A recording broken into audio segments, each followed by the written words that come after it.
দিল্লি না ঢাকা, ঢাকা ঢাকা, দিল্লি না ঢাকা, ঢাকা ঢাকা।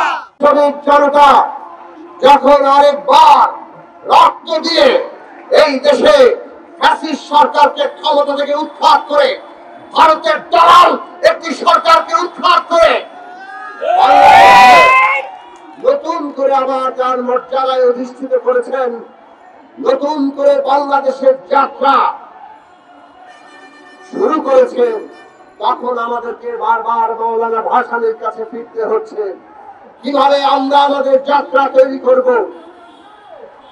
বন্ধুরা আমার, আপনারা প্রেক্ষাপট শুনেছেন, পাকিস্তান আমলে এই ফারাক্কা তারা বাদ দেওয়ার তৎপরতা শুরু করে, কিন্তু পাকিস্তান সরকারের বিরোধিতার কারণে সেটা তারা গোপনে কাজ চালিয়ে যায়। বাংলাদেশ একটি রাষ্ট্র হিসেবে প্রতিষ্ঠার পরে তারা এটা চালু করতে পারেনি, কিন্তু প্রতারণামূলক ভাবে পরীক্ষামূলক চালুর কথা বলে 10 দিন তারা চালু করবে, এইরকম 10 দিন চালুর কথা বলে আর সেটা তারা বন্ধ করেনি। 1975 সালের 21শে মে তারা এটা চালু করে, কথা ছিল 11 থেকে 21শে মে পর্যন্ত চালু করবে পরীক্ষামূলক ভাবে। মৌলানা ভাসানী ৭৭ সালে এসে অসুস্থতা থেকে উঠে বললেন, যদি ভারত ফারাক্কা বাদ এই প্রকল্প বাতিল না করে তাহলে তিনি লং মার্চ করবেন। এপ্রিলে ঘোষণা দিয়ে 16 মে 1976 সাল তিনি লং মার্চ সংগঠিত করেছেন। এই দেশের মানুষ তার ডাকে ওই রকম এই গরমের দিনেও সারা দেশের মানুষ রাজশাহীতে জড়ো হয়েছে। লক্ষ লক্ষ মানুষ সেই রাজশাহী থেকে চাঁপাইনবাবগঞ্জ হয়ে শিবগঞ্জ থানার কানসাটে গিয়ে উপস্থিত হয়েছিল।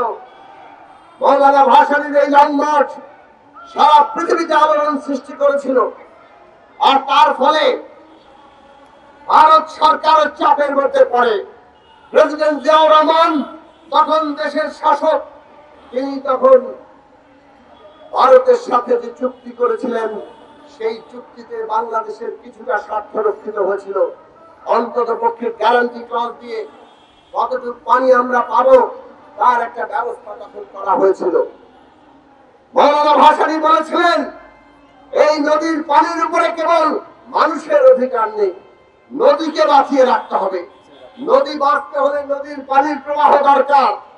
নদীতে যে জীবন আছে, সমস্ত জীবনকে বেঁচে থাকতে হলে তার প্রবাহ ঠিক থাকতে হবে। পশু পক্ষী সাপ ডাল সকলেই কিন্তু এই পানির চক্রের সাথে যুক্ত। সবার অধিকার, সকল প্রাণের হক এই নদীর মধ্যে। নদী যদি না থাকে তাহলে ভারত, বাংলাদেশ, ওই বাংলা, এই বাংলা সকলেই কিন্তু ক্ষতিগ্রস্ত হবে। আজকে আমরা দেখি ওরা আমাদেরকে ক্ষতিগ্রস্ত করেছে, কিন্তু ভারত সরকার আজকে তাদের নিজের দেশে থেকে ওই মালদহ, মুর্শিদাবাদ জলাবদ্ধতায় আক্রান্ত, সেইখানকার লোক এই ফারাক্কা বাঁধ ভেঙে ফেলতে চায়। আজকে ফারাক্কা বাঁধের কারণে উজানে যে চর পড়েছে, সেইখানে বিহার এবং উত্তরপ্রদেশের একটা অংশ সেখানে বন্যায় প্লাবিত হয়। আজকে যে ভাগীরথীর পানি নিয়ে গিয়ে কলকাতা বন্দরকে নাব্য করার কথা, সেই ভাগীরথীর এবং কলকাতা বন্দরের নাব্যতা তারা সেই মতো অর্জন করতে পারে নাই। কাজেই আজকে পরিষ্কার হয়ে গেছে, সারা দুনিয়া যখন এক জায়গায় আসছে যে এই প্রকৃতি রক্ষা না করে মানুষ তার সভ্যতা বাঁচতে পারে না, তখন এই সমস্ত বাদ টিকিয়ে রেখে আসলে কার্যত তারা তাদের যে বড় ভাইগিরি, দাদাগিরি, মাতব্বরি, দখলদারি, আধিপত্য, সেইটা তারা টিকিয়ে রাখতে চায়। বাংলাদেশে একের পর এক সরকার এসছে, বিশেষত গত 15 বছর ধরে শেখ হাসিনার সরকার, তারা নিজেদের গদির বদলে বাংলাদেশের সকল স্বার্থ জলাঞ্জলি দিয়েছে। বিশেষভাবে তারা নিজেরাই বলেছে ভারতকে এত দিয়েছি চিরকাল মনে রাখবে, কিন্তু বাংলাদেশের জন্য কি এনেছেন? শেখ হাসিনার গদি। সেই গদি এইবার মানুষ উল্টে দিয়েছে এবং কাজেই ভারতের আধিপত্যকে উল্টে দেওয়া হবে। ভারতকে আমরা পরিষ্কার করে বলেছি আগেও, এই দেশের জনগণের সাথে বন্ধুত্ব করেন, আর বন্ধুত্ব যদি চান, সত্যিকার অর্থে করতে চান, তাহলে সমতার মর্যাদার ভিত্তিতে করেন।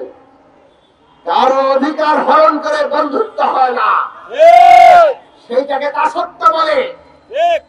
যে আমাদের অধিকার হরণ করছে, আমাদের প্রতি মুহূর্তে ঠকাচ্ছে, তাদেরকে যদি আমরা বন্ধু ভাবি, তাহলে আসলে আমাদের শারীরিক ভাবে আমরা কেবল দাস নই, মানসিক ভাবে আমরা দাস। দাসত্বের যুগ শেষ হয়েছে।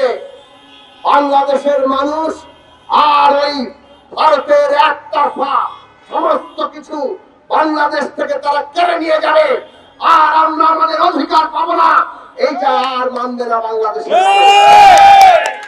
ভারতকে আমরা বারবার বলেছি, আমরাও প্রতিবেশী বদলাতে পারবো না, আপনারাও প্রতিবেশী বদলাতে পারবেন না। কাজেই আমরা দুই দেশের জনগণের মধ্যে বন্ধুত্ব চাই, কিন্তু সেই বন্ধুত্ব যদি মর্যাদার ভিত্তিতে না হয়, আপনারা যেহেতু ক্ষমতার এখন দাপটের উপরে চলতে চান, আমরা তো দেখেছি আপনারা এইবার পাকিস্তানের সাথে যুদ্ধ খেলায় আমরা দেখলাম আপনারা সিন্ধু নদীর পানি বন্ধ করে দেওয়ার হুমকি দিয়েছিলেন, পারেন নাই। এত বছরেও পাকিস্তানের সাথে এত যুদ্ধ, সিন্ধু নদীর পানি বন্ধ করতে পারেন নাই, কারণ ক্ষমতার দাপটে ওইখানে আপনারা দাপটে দিতে যেতে পারেন না। বাংলাদেশের উপর ছড়ি ঘুরান। আমরা বাংলাদেশের মানুষ অভ্যুত্থান করেছি একটা নতুন যাত্রার জন্য। আমরা সারা দেশের মানুষকে ঐক্যবদ্ধ করব, তার প্রয়োজনীয় গণতান্ত্রিক রাজনৈতিক ব্যবস্থা তৈরি করব, আমরা অর্থনৈতিক ভাবে শক্তিশালী হব এবং আমাদের দেশের সমস্ত শক্তির উপর দাঁড়িয়ে ভারতের এই দাপটকে আমরা ভেঙে ফেলবো।